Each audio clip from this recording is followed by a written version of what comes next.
आज है 23 जनवरी 2026। 23 जनवरी 2026 का करंट अफेयर करेंगे। आज का फर्स्ट क्वेश्चन है, राजस्थान के किस अभयारण्य को पर्यावरण के लिए संवेदनशील क्षेत्र घोषित किया गया? तो राजस्थान के एक अभयारण्य है जिसको पर्यावरण के लिए संवेदनशील क्षेत्र घोषित किया गया है, उसका नाम है कुंभलगढ़ वन्यजीव अभयारण्य।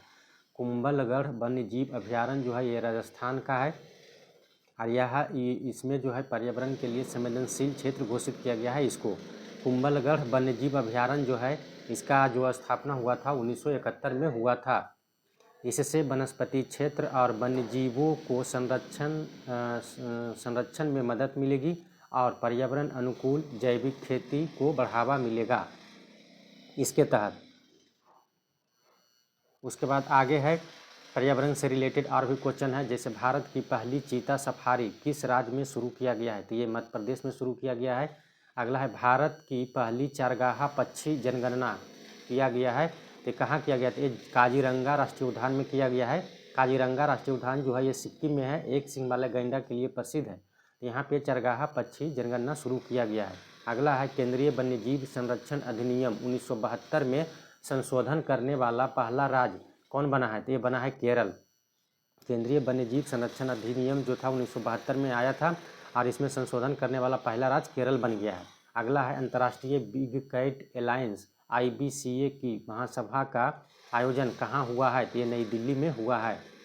उसके बाद में अगला है आज का क्वेश्चन नंबर 2। आज का क्वेश्चन नंबर 2 है कि रिस्पॉन्सिबल नेशन इंडेक्स में भारत का रैंक कितना है? तो रिस्पॉन्सिबल नेशन इंडेक्स में भारत जो है ये 16 नंबर पर आया है। रिस्पॉन्सिबल नेशन का मतलब होता है कि भारत जो है वह अपनी रिस्पॉन्सिबल यानी रिस्पॉन्सिबिलिटी में मतलब कितना नंबर पर है? तो ये भारत जो है ये 16 नंबर पर आया है। फर्स्ट नंबर पर जो है ये सिंगापुर है। फर्स्ट नंबर पर सिंगापुर, भारत का जो स्थान आया है 16 नंबर पर आया है। इस इंडेक्स में रैंकिंग शासन यानी इस इंडेक्स में जो होता है वह रैंकिंग शासन इसको इंक्लूड किया जाता है, पर्यावरण संरक्षण इंक्लूड किया जाता है और वैश्विक स्थिरता का इसमें क्या होता है? प्रदर्शन को दर्शाता है। और इसी पर ये इंडेक्स जारी करता है कि रिस्पॉन्सिबिलिटी में मतलब कितना नंबर पर है। तो भारत 16 नंबर पर, फर्स्ट पर सिंगापुर। आगे और भी इंडेक्स करते हैं, जैसे हेनले पासपोर्ट इंडेक्स 2026 में भारत का रैंक क्या है? तो भारत का रैंक 80 नंबर में आया है 2026 में, जबकि 2025 में जो था भारत 85 पर था। अभी हो गया है कितना? 2026 में 80 नंबर पर आया है। अगला है रेयर अर्थ रिजर्व में भारत का रैंक जो है ये 3rd नंबर पर है और प्रथम स्थान पर कौन है? चाइना है। अगला है वैश्विक जलवायु जोखिम सूचकांक। वैश्विक जलवायु जोखिम सूचकांक 2025 में भारत का स्थान कितना है? तो 15 नंबर पर है। तो वैश्विक जलवायु जोखिम सूचकांक में भारत 15 नंबर पर है, जबकि 2025 में जो था 2025 में ये 2025 नहीं 2024 में ये पहले था 10 नंबर पर, अब हो गया है 15 नंबर पर। ठीक है। उसके बाद में अगला आता है और आगे वैश्विक आतंकवाद सूचकांक। वैश्विक आतंकवाद सूचकांक 2025 में भारत जो है ये 14 नंबर पर आया है। कितना पर आया है? 14 नंबर पर। अगला है महिलाओं को रहने के लिए सबसे उपयुक्त शहर कौन है? तो महिलाओं को रहने के लिए सबसे अच्छा शहर जो है ये बेंगलुरु अभी है वर्तमान में। तो कौन है? बेंगलुरु है। अगला क्वेश्चन है कि नासा के किस अंतरिक्ष यात्री ने 27 वर्षों की सेवा के बाद सेवानिवृत्ति की घोषणा किया है? मतलब नासा का कौन सा अंतरिक्ष यात्री, किस अंतरिक्ष यात्री ने 27 वर्ष तक सेवा दिया है, उसके बाद में बोली है कि अब हम घोषणा किया है कि अब हम सेवानिवृत्ति की घोषणा करते हैं? तो ये सुनीता विलियम्स। कौन है? सुनीता विलियम्स जो है ये नासा के अंतरिक्ष यात्री है। इन्होंने 27 वर्ष सेवा दिया और उसके बाद अब ये संन्यास की घोषणा किया है। इन्होंने अंतरिक्ष में कुल जो है 608 दिन बिताए हैं। 608 दिन टोटल जो बिताए हैं अंतरिक्ष में, 608 दिन बिताए हैं। आगे है नासा है, तो नासा के बारे में जानकारी प्राप्त करते हैं।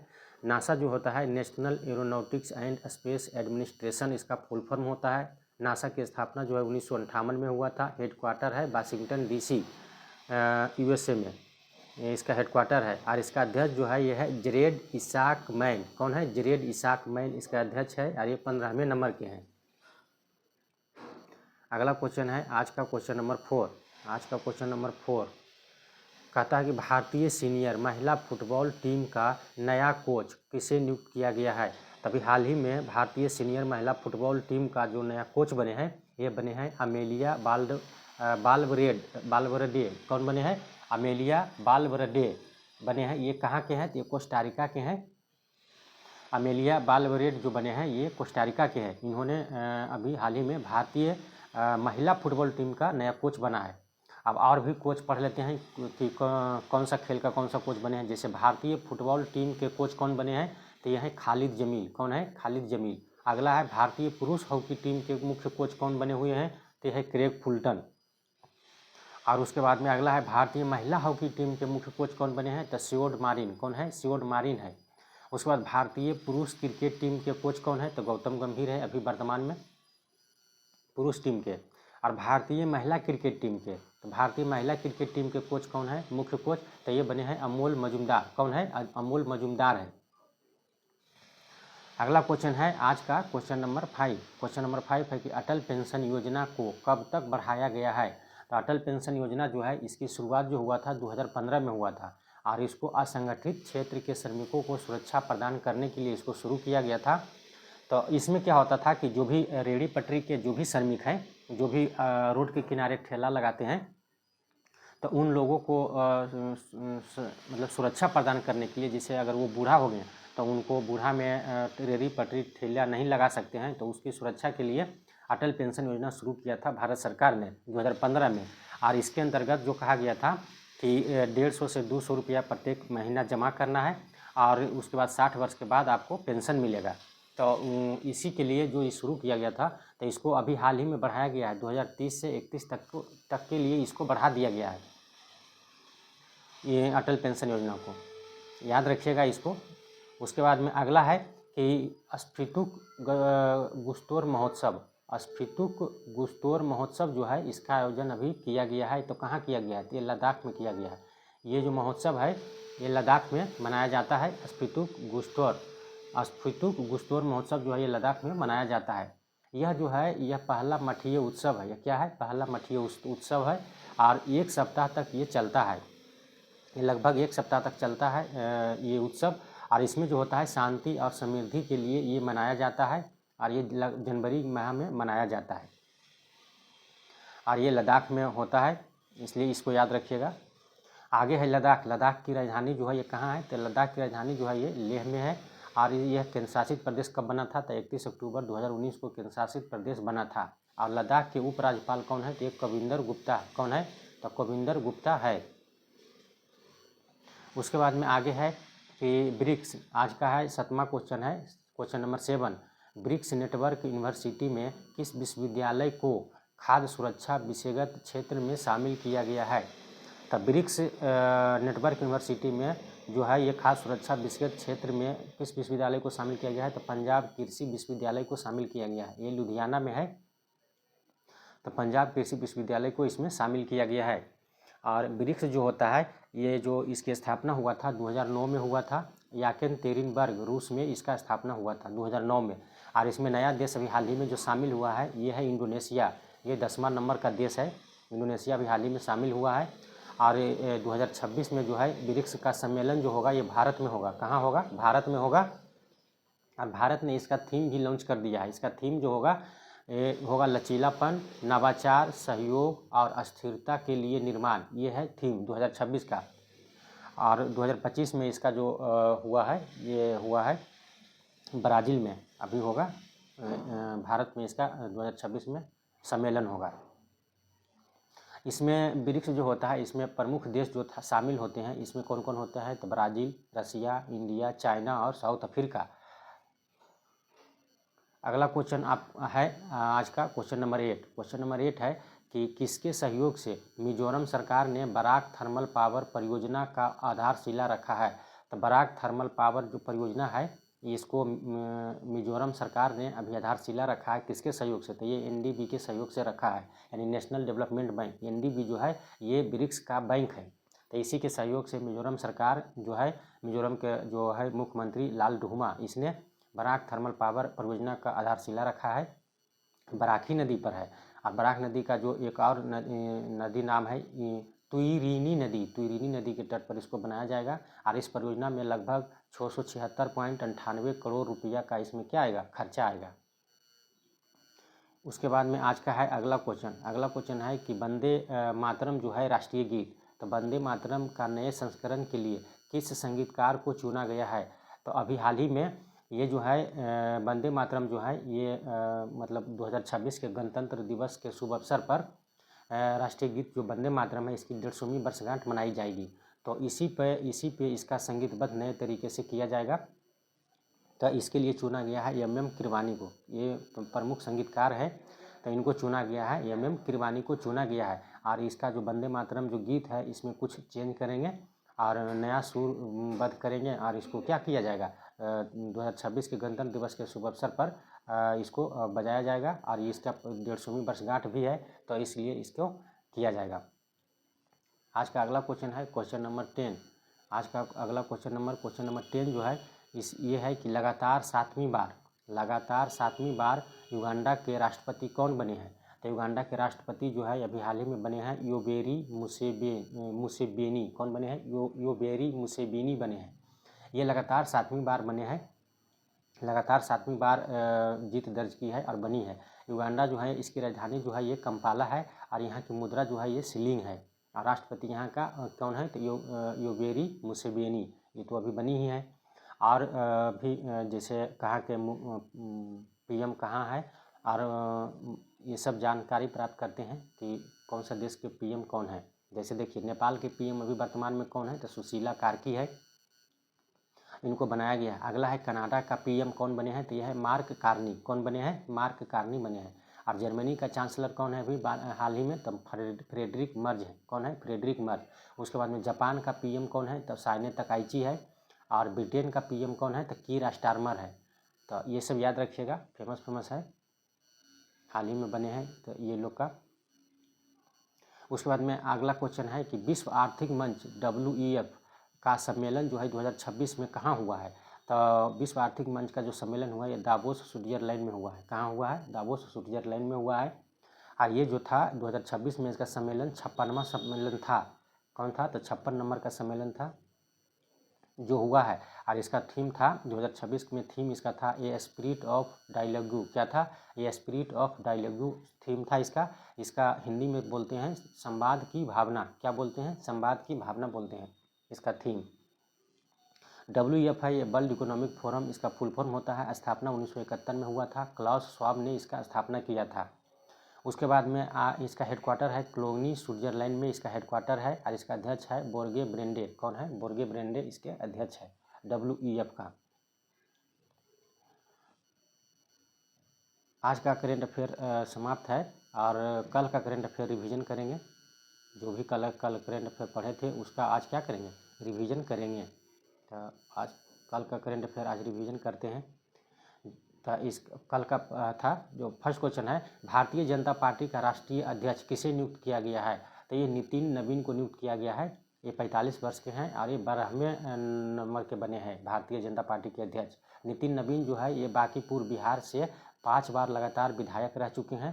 तो पूछेगा नितिन नवीन किस राज्य के हैं, तो बिहार के हैं, जो बीजेपी के राष्ट्रीय अध्यक्ष बने हैं, सबसे कम उम्र के हैं।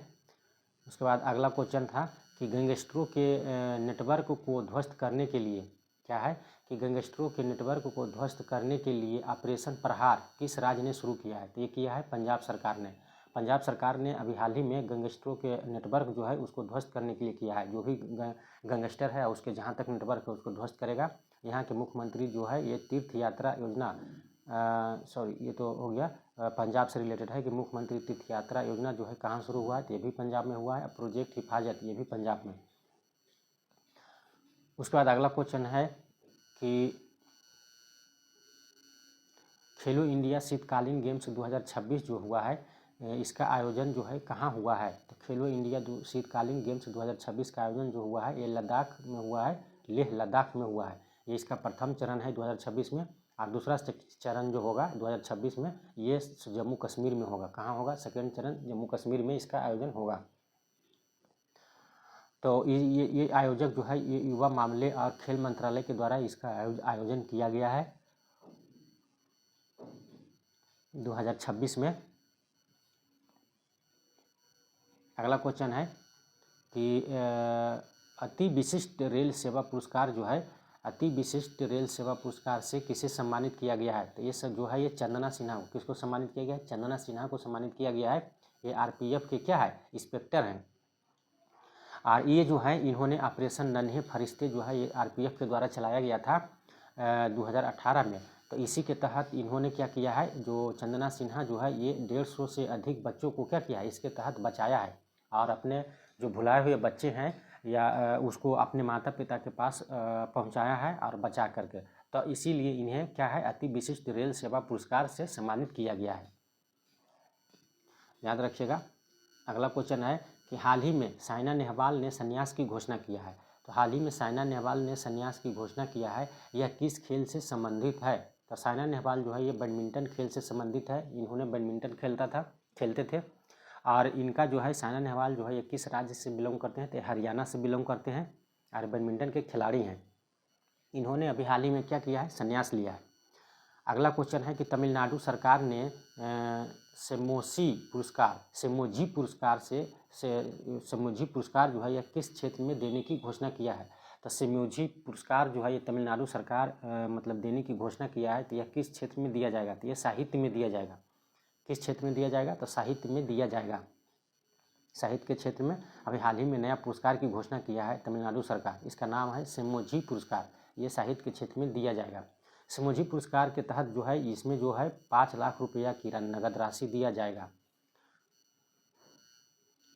उसके बाद में अगला क्वेश्चन है कि आईएमएफ के अनुसार भारत का विकास दर जो है 2026-27 में कितना रहेगा? तो आईएमएफ के अनुसार जो है भारत का जो विकास दर है ये कितना रहने का अनुमान लगाया है? तो 6.4% 2026-27 के लिए आईएमएफ ने, जबकि 2025 के लिए 7.3% लगाया था और 2026-27 में यह क्या हो जाएगा, घटकर 6.4% हो जाएगा। आईएमएफ है, इसकी स्थापना 1944 में हुआ था ब्रेटन वुड्स सम्मेलन में द्वितीय विश्व युद्ध के बाद इसका स्थापना हुआ था। इसका हेडक्वार्टर वाशिंगटन डीसी यूएसए में है और सदस्य देश जो है इसका 191 सदस्य देश है आईएमएफ में। उसके बाद में अगला क्वेश्चन है कि एसबीआई की रिपोर्ट के अनुसार भारत कब तक उच्च मध्यम आय वाला देश बनेगा? तो उच्च मध्यम आय वाला देश भारत कब तक बन जाएगा? तो 2030 तक बन जाएगा। कब तक बन जाएगा? 2030 तक बनेगा। एसबीआई के अनुसार, एसबीआई जो अनुमान लगाया है कि भारत जो है वह 2030 तक जो है उच्च मध्यम आय वाला देश बनेगा। आय जो होता है इसमें क्या होता है कि $1135 से अगर कम आय है तो उसको हम बोलते हैं निम्न आय वाला देश, और 1136 से $4465 तक के बीच में रहता है, इसको हम बोलते हैं निम्न मध्यम आय वाला, और $4466 से अधिक और $13,845 से कम वाला को उच्च मध्यम आय वाला बनेगा। इसमें भारत आएगा। और $13,846 से अधिक वालों को उच्च आय बोलते हैं, जैसे यूएसए आता है, चाइना, ये सब आता है। अगला है स्कॉच पुरस्कार। स्कॉच पुरस्कार जो है 2025 में किसे दिया गया है? तो ये जो दिया गया है टेलीमैटिक्स विकास केंद्र है, जिसे हम सीडॉट बोलते हैं, इसको दिया गया है स्कॉच पुरस्कार 2025 का। इसे सेल ब्रॉडकास्ट सॉल्यूशन परियोजना के लिए मिला है। सीडॉट है, इसकी स्थापना 1984 में किया गया था। अगला क्वेश्चन है कि पद्म पानी पुरस्कार 2026 किसे मिला है?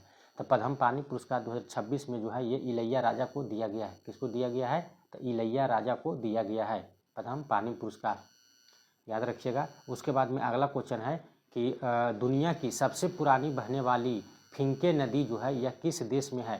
तो फिंके नदी जो है, याद रखिएगा, ये फिंके नदी जो है ये ऑस्ट्रेलिया में है। कहाँ है? ऑस्ट्रेलिया में है। और ये सबसे पुरानी नदी है। यह लगभग 30 से 40 करोड़ वर्ष पहले यह मतलब इसका जो नदी है ये बना था, और तब से लगातार अभी तक क्या है, ये बह रहा है। इसको सबसे पुरानी नदी मानते हैं। और इसका जो ये नदी है इसके मूल निवासी जो है ये है अरंते लोग। कौन लोग रहते हैं यहाँ पे? इसके आसपास में अरंते लोग रहते हैं, और इसको लारा पीटा भी कहते हैं। क्या कहते हैं? लारा पीटा भी कहते हैं। अगला क्वेश्चन है कि कॉन्सेप्सियन क्षेत्र के जंगल में अभी हाल ही में आग लगी है, यह कहाँ स्थित है? तो कॉन्सेप्सियन क्षेत्र के जंगल है, वहाँ पे अभी हाल ही में आग लगा है, ये कहाँ है? तो यह है दक्षिण चिली में है। कहाँ है? दक्षिण चिली में है। और ये जो चिली जो है, दक्षिण चिली जो है, ये चिली जो है कहाँ पड़ता है? तो दक्षिणी साउथ अमेरिका में पड़ता है चिली। और इसमें दक्षिण चिली में क्या है? कॉन्सेप्सियन क्षेत्र है, यहाँ के जंगल में अभी हाल ही में आग लगा है। तो ये चर्चा में था कॉन्सेप्सियन क्षेत्र, तो इसको याद रखिएगा, ये दक्षिण चिली में पड़ता है, साउथ अमेरिका में है। आज का क्वेश्चन करेंट अफेयर समाप्त हुआ। आप लोग इसको अच्छा से पढ़िएगा और लाइक सब्सक्राइब कीजिएगा। जय हिंद, जय भारत।